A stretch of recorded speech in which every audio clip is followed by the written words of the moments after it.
Hello all, thumbnail చూసారు కదా. Let's get in to the video. కుక్క పిల్లల్ని మనం టైంకి ఫీడ్ చేయడం, బాతింగ్ అండ్ గ్రూమింగ్ చేయించడం కంటే ఇంపార్టెంట్ అయింది డీవార్మింగ్ చేయడం.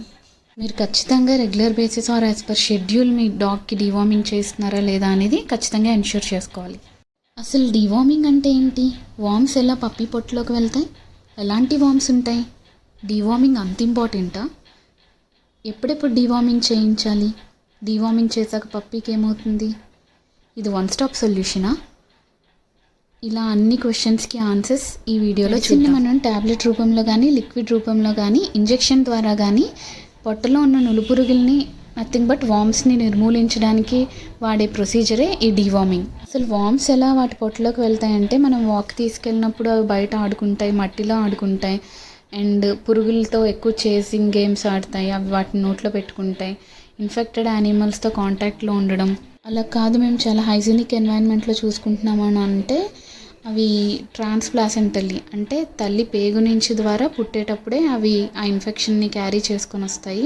అలా వార్మ్స్ తల్లి పేగు నుంచి మన పప్పీలోకి కూడా వెళ్తాయి. అలా వెళ్ళే వార్మ్సే ఈ రౌండ్ వార్మ్స్. ఈ రౌండ్ వార్మ్స్ ఉండడం వల్ల పప్పీ గ్రోత్ కూడా ఆగిపోతుంది. ఇవి మనకు పప్పీ పూప్లో ఇలా కనిపిస్తాయి. ఇవి హ్యూమన్స్ కూడా ఇన్ఫెక్ట్ అవుతాయి. ఇవి టేప్ వార్మ్స్ అంటారు. పేగులు కతుక్కొని ఉంటాయి అన్నమాట. వీటి వల్ల ఫుడ్ సరిగ్గా డైజెస్ట్ అవ్వదు.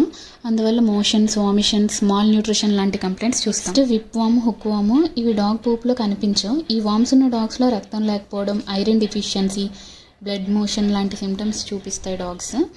ఇవి ఎంత డేంజర్ అంటే ఒక వామ్ ఉంటే 0.1 ml బ్లడ్ పీల్చేస్తుంది. డీవార్మింగ్ ఎప్పుడు స్టార్ట్ చేయాలి అండ్ ఎప్పుడెప్పుడు చేయాలి అంటే పప్పీకి 14 days ఏజ్ ఉన్నప్పుడు ఒకసారి, పప్పీ ఏజ్ 28 days ఉన్నప్పుడు ఒకసారి, నెక్స్ట్ 42 days ఏజ్ ఉన్నప్పుడు ఒకసారి, నెక్స్ట్ 56 days ఏజ్ ఉన్నప్పుడు ఒకసారి చేయించాలి.